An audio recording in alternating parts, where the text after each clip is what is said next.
Hepinize merhaba arkadaşlar. Yeni bir videoya hoş geldiniz. Bu videomuzda sizlere Spirit Bomb build'ini paylaşacağım. Kısa ve özet geçeceğim ama net ve önemli noktalarını sizlerle paylaşacağım bu build'in. Şimdi bu build'de önemli olan bariyer, can, maksimum azim birikmesi ve maksimum mana. Yani maksimum kaynak arkadaşlar.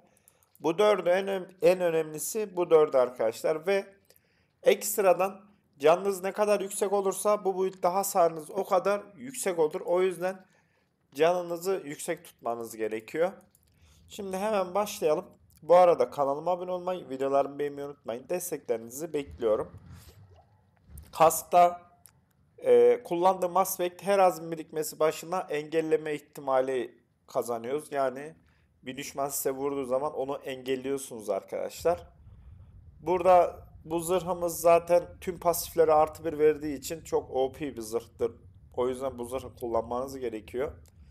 Eldivende ise yine Ezenel build'imiz bu arkadaşlar. Ezenel build'i. Bu build'e eldivenle kesinlikle şey getirebilirseniz güzel olur. Özellik getirebilirseniz güzel olur. Bir de kaynak bedeli azaltma gerekli çünkü manamız önemli arkadaşlar. Ekstradan da bir de bariyer üretimimiz var.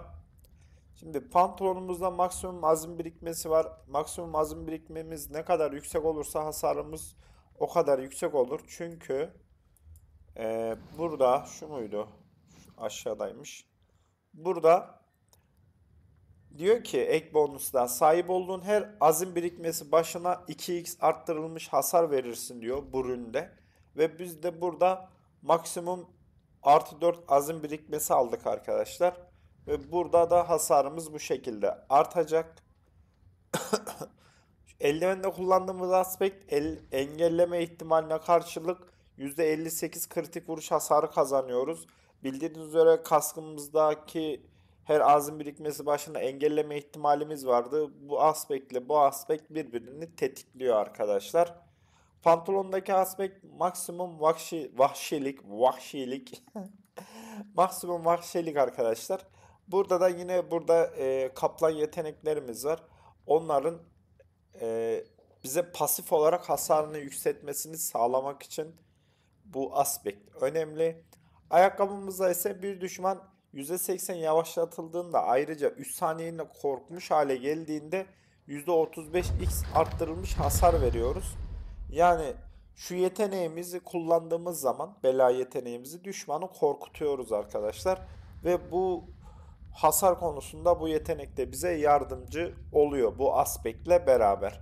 Zaten kepelekeyi anlatmama gerek yok. Kepeleke çekirdek yeteneklerde ekstradan temel yetenek yapıyor ve kritik vuruş hasarını yükseltiyor arkadaşlar. Yüzüğümüz ise bu yüzükte de bir temel yetenek kullanmak hasarımızı arttırıyor. Ekstradan da saldırı hızı kazanıyoruz arkadaşlar. O yüzden bu yüzükteki aspekt de önemli. Gece yarısı yüzüğünü zaten biliyorsunuz. Kritik vuruş yaptığımızda dinçlik kazanıyoruz. Dinçlik dediğimiz mana. Dediğim gibi sizlere bu build'de mana önemli arkadaşlar. Çünkü e, önemli olmasının sebebi bu kolyemiz. Bu kolyede her 275 mana harcadığımızda garanti aşırı kritik vuruş hasarı vuruyoruz arkadaşlar. Ve benim 277 manam var. Yani manam her bittiğinde direkt aşırı güç hasarı vuruyorum. Ve aşırı güç hasarı sürekli aktif olarak kalıyor arkadaşlar. Onu zaten şimdi bir pite falan girer gösteririm sizlere. Kolyemiz de Sürgün Lord'un kolyesi arkadaşlar. Ekstradan anlatmadığım bir şey yok. Tüm aspektler hakkında konuştum. Bu ildin temel yapısı, temel mantığı bu şekilde.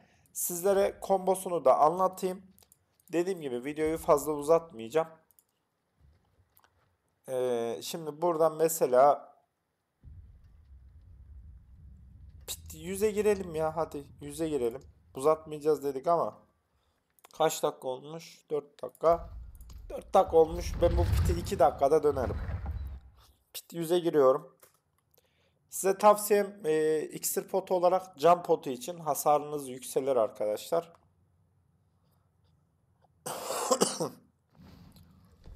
Şöyle cam potumuzu da içelim hocam.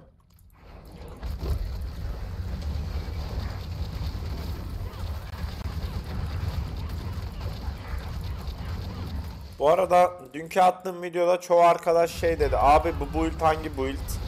İşte bu build'i nasıl yaptın? Vesaire dedi. Arkadaşlar o build'i yapmadım.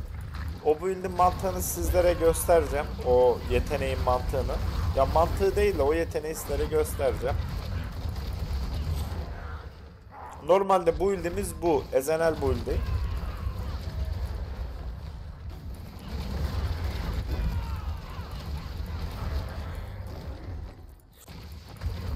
Bakın zırhım 210 arkadaşlar. Hayatta kalmamın sebebi bariyer sayesinde hayatta kalıyorum.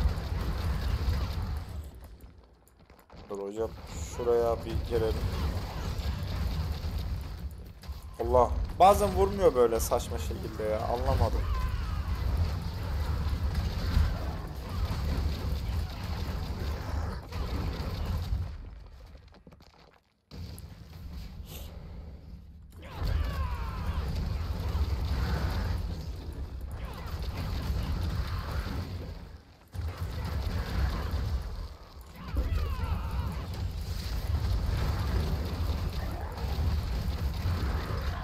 Şöyle devam.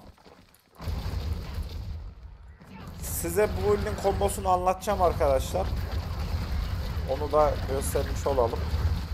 Tabi burada anlatmayacağım. Çünkü burada bitirelim. Ondan sonra bunun da kombosunu anlatayım sizlere.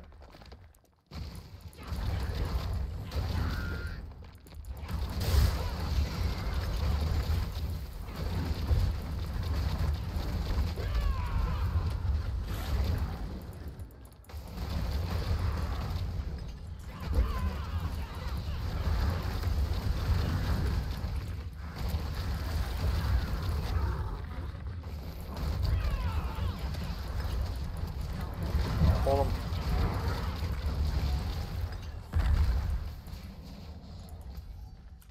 aşağıdan gideceğiz. Çıkışı olmayan yola gelmişiz.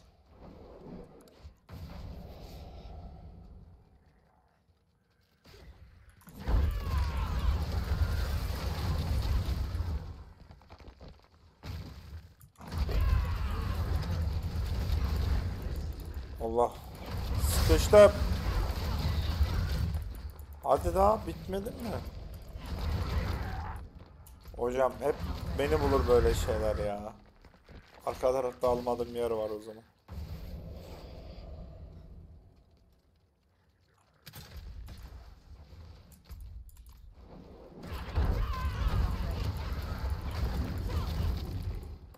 Lan. Dedim ya 2 dakikada döverim dedim ya. Böyle mob çıkmaz.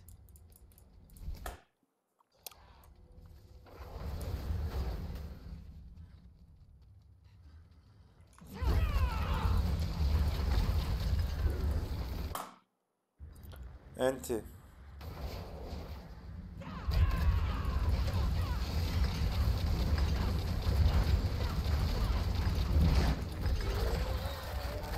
Pit 100. Normalde 2 dakikada arkadaşlar işte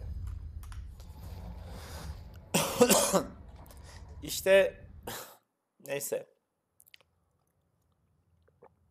Build bu şekilde. Build güzel. Artılarım tam değil. Ananı geri girdim ya. Artılarım tam değil. Artı 8, artı 9. Öyle bir şeyler. Hatta ayakkabım artı 0. Yo artı 4.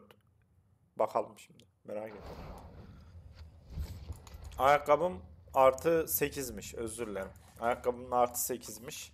Şimdi bu boyutta kullandığımız ürünler birisi bizlere Druid'in bariyerini sağlıyor her mana harcadığımızda ve biz sürekli mana harcadığımız için bu Druid'in bariyeri sürekli aktif oluyor arkadaşlar. Diğer kullandığımız ürün ise burada da başka bir sınıfın yeteneğini etkinleştirdiğinde diyor. Yani biz Druid'in bariyerini etkinleştirdiğimiz için burada da bu ürünü de direkt aktif hale getirmiş oluyoruz arkadaşlar. Ve burada da maksimum can kazanıyoruz ve hasarımız artış gösteriyor. Şimdi şu şeye gireyim. Siz söyleyin. Eğitim alanına. Orada da kombosunu anlatayım. Videoyu kapatalım.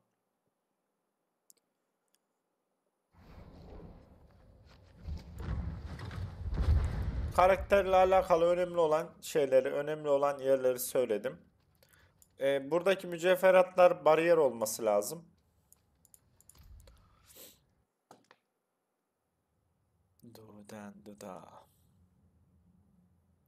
Şimdi kombosu şu şekilde arkadaşlar.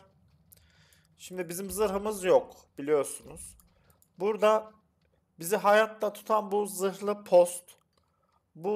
Bunu bastıktan sonra direkt ultiye basmanız gerekiyor ve ultiye bastıktan sonra da buradaki yetenek pasif olarak sürekli aktif kalıyor ve sürekli kullanabiliyorsunuz bu yeteneği ve bunu sürekli aktif etmeniz gerekiyor. Değilse tek yeme ihtimaliniz var. Şöyle şunu alalım. Şimdi buradaki olayımız şu. Zırha attım, ulti attım. Gördüğünüz gibi ultim sürekli aktif. Bu yeşil bar bitmeden tekrar Q'ya basmanız gerekiyor. Zırhı aktif etmeniz gerekiyor. Zaten moba vurdukça buradaki bekleme süreler azalıyor arkadaşlar. O yüzden burası sürekli aktif kalıyor ve burayı sürekli basabiliyorsunuz.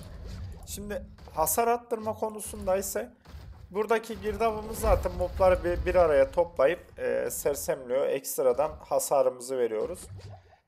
Hasar diğer konusunda bela yeteneğimiz arkadaşlar.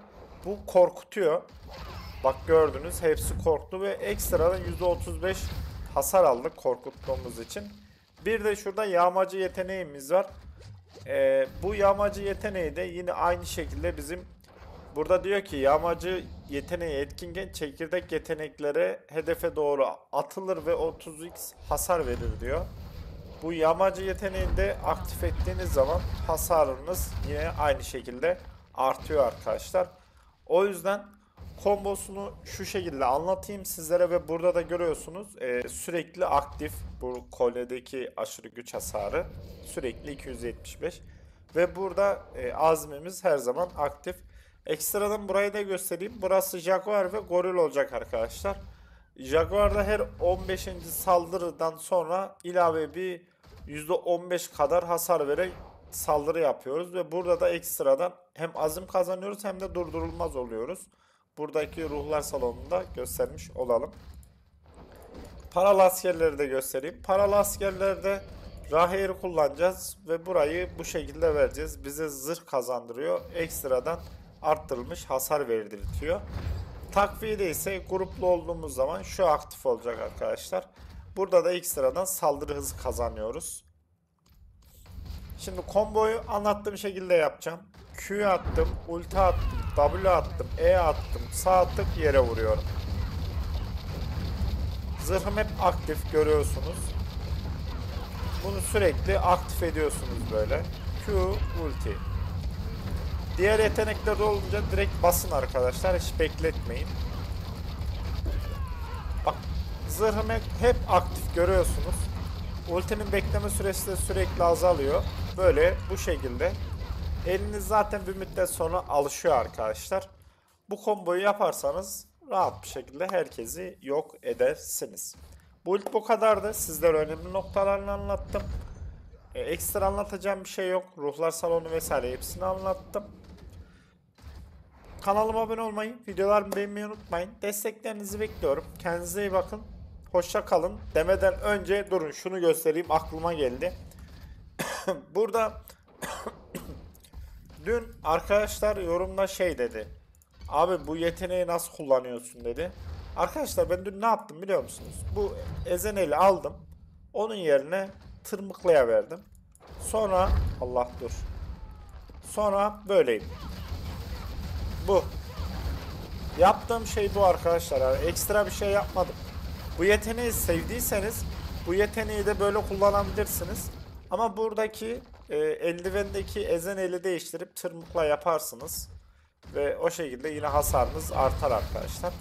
Bu ilk böyle. Bu ilk de güzel aslında. Hasarı damage'i yine aynı şekilde veriyor. Hani tatmin ediyor hasarı damage'i. Bir de çok seri ve çok hızlı. Onu da göz ardı etmemek lazım. Yani bunu bu şekilde yapabilirsiniz. Allah. Veya örnek veriyorum. Ben bu yeteneği kullanmak istiyorum. Dur şu. Yani aynı damage'i çıkarıyoruz arkadaşlar. Ya aynı damage olmasa da yine damage'ler atıyoruz görüyorsunuz. Hemen bu build'e de geçebilirsiniz. Size kalmış. Yani tamamen opsiyonel bir build. Yapmanız gereken tek şey şu eldivendeki özelliği değiştirmeniz. Ben Ezenel build'i kullandığım için onu kullanıyorum. Ama yok ben bunu kullanmak istiyorum derseniz orada tırmıklayı seçebilirsiniz. Yani onu yapabilirsiniz. Bu şekilde. Kanalıma abone olmayı, videolarımı beğenmeyi unutmayın. Desteklerinizi bekliyorum. Kendinize çok iyi bakın. Allah'a emanetsiniz. Hoşça kalın.